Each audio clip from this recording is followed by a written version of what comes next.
কালি মই কথা পাতিলো আৰু আজি তুমি নাই এইটো বিশেষকৈ বিশ্বাস কৰিম দাদা মোৰ বাউন্সাৰ এজনী ফোন কৰিলে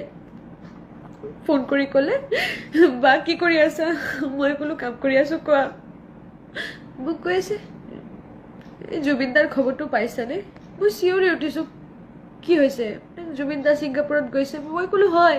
জুবিন দাৰ লগততো মই কালিয়ে কথা পাতিছো আৰু কালি যেতিয়া দাদাৰ লগত কথা পাতিছো দাদাক কৈছিলো দাদা